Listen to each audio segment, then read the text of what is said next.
मैंने बाबा करीम की जान ले ली है जोया, मुजरिम हूं मैं उसका।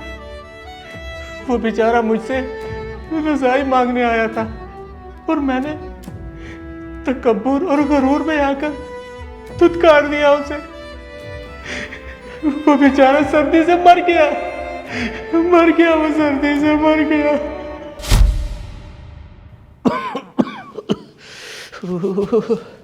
सर्दी के मारे तो हालत ख़राब हो गई है, एक ही झटके में बीमार कर दिया। जोया, जोया, कितनी देर है चाय को? सर्दी के मारे हालत ख़राब होती जा रही है मेरी।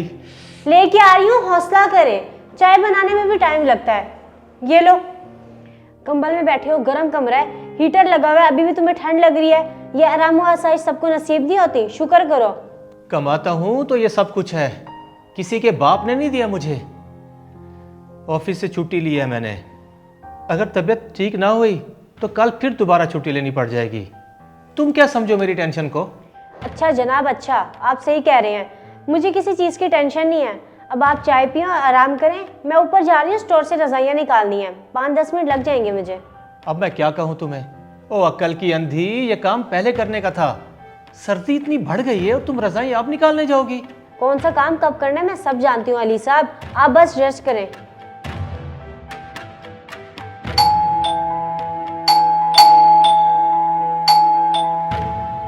जोया, ओ जोया, ओ देखो तो बाहर कौन आया है। अब ये मेरी कहाँ सुनेगी, खुद ही जाना पड़ेगा मुझे।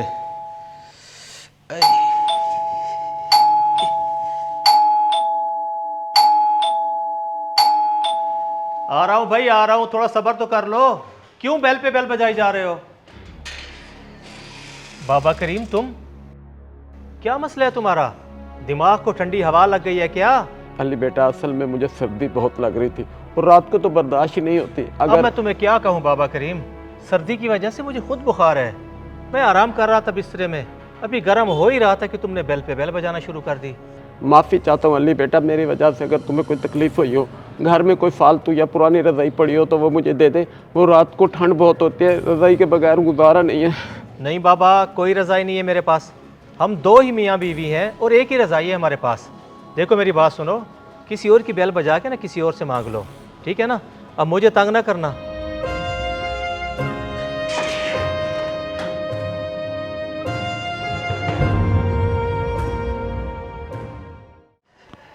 बेवकूफ़ कहीं का, सुबह सुबह दिमाग ख़राब कर दिया मेरा। इतना गुस्सा किस पे कर रहे हैं? कौन था दरवाजे पे? और तुम तो ऊपर जाकर बैरी हो जाती हो ना, कुछ सुनाई नहीं देता तुम्हें? बाबा करीम आया था मुझे जलील करने के लिए, कह रहा था कि अगर कोई पुरानी रज़ाई है वो तो दे दो। मैंने भी साफ साफ इनकार कर दिया उसे। उसकी जगह अगर कोई और होता ना तो मुंह तोड़ देता मैं उसका। अली, आपकी तबीयत खराब है ये उन्हें मालूम तो नहीं था? वो बुजुर्ग है, लावारिस है, कोई नहीं है उनका, आपको इतना गुस्सा नहीं करना चाहिए था। मैं पेटी से रज़ाई निकालने गई तो थी, यही दे देते उन्हें। तुम्हारा दिमाग खराब हो गया है क्या? ये रज़ाई उसे कैसे दे देते? भाई वो बुजुर्ग है, लावारिस है, तो इसमें हमारा क्या कसूर है? ये तो अल्लाह की मर्जी है ना। ऐसी बातें नहीं करते अली, डरो अल्लाह की आज़माइश से, तौबा करो। हमारे पास एक्स्ट्रा रज़ाई है तो सही, एक रज़ाई देने से क्या फ़र्क पड़ जाएगा? ज़रा सोचो वो भाई सख्त सर्दी में कैसे रहते होंगे। मैं अभी उनको रज़ाई दे के आती हूँ। ज़्यादा इमोशनल होने की ज़रूरत नहीं, वो तुम्हारा बाप नहीं है जो तुम्हें उसकी इतनी फ़िक्र हो रही है। आराम से घर बैठो, और ये हर मांगने वाला हकदार नहीं होता।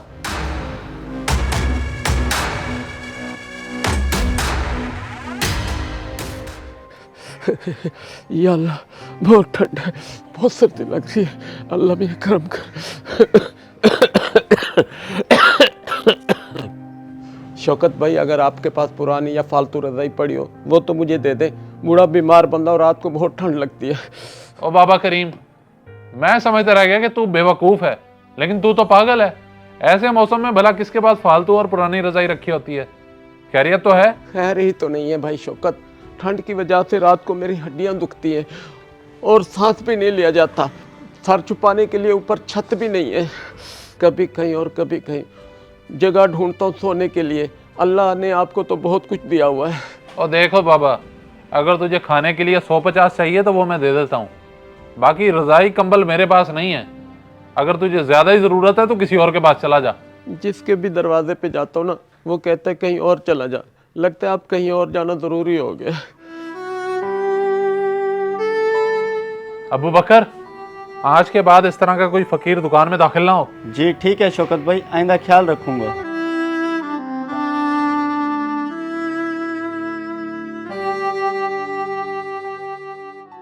सुना है कल लोगों से रज़ाई मांगता फिर रहा था, किसी ने भी मदद नहीं की। रात को सर्दी बर्दाश्त नहीं हुई होगी, इसलिए अल्लाह को प्यारा हो गया। अच्छे खासे अमीर लोग रहते हैं यहाँ पे, अगर कोई इसकी मदद कर देता तो बेचारा बच जाता। अगर मुझे पता होता तो मैं रात को इसे अपने गैराज में गर्म बिस्तर लगा के दे देता। बस जो नसीब में लिखा था, इसके तो आगे पीछे भी कोई नहीं है। वेलफेयर वालों को कॉल करते हैं, वही इसके कफन दफन का इंतज़ाम करेंगे। खैर ही तो नहीं है भाई शौकत, ठंड की वजह से रात को मेरी हड्डियां दुखती हैं। घर में कोई फालतू या पुरानी रजाई पड़ी हो तो वो मुझे दे दे। अगर तुझे ज्यादा ही जरूरत है तो किसी और के पास चला जा। क्या मसला है तुम्हारा? दिमाग को ठंडी हवा लग गई है क्या?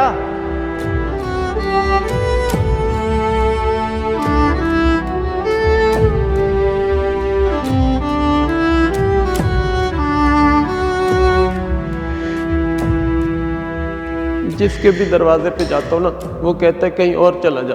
लगता है अब कहीं और जाना जरूरी हो गया। क्या हुआ अली आपको? आप रो क्यों रहे हैं? सब खैर तो है ना? मैंने बाबा करीम की जान ले ली है जोया, मुजरिम हूं मैं उसका। वो बेचारा मुझसे रजाई मांगने आया था और मैंने तकब्बुर और गरूर में आकर धुतकार दिया उसे।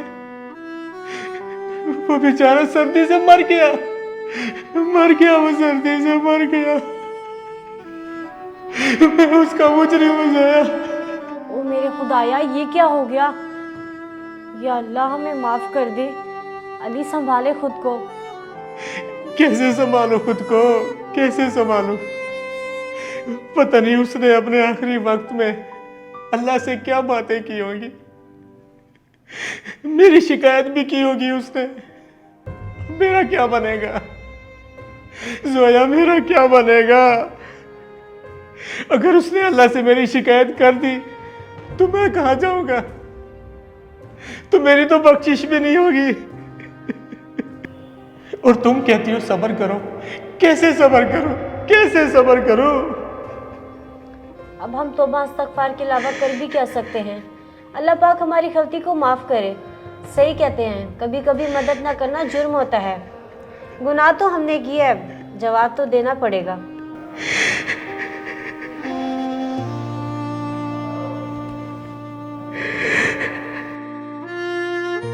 जिस दिन गरीब मदद मांगने पर मजबूर हो जाए, समझ लेना उस दिन उसकी खामोशी नहीं, उसकी खुददारी भी टूट चुकी है।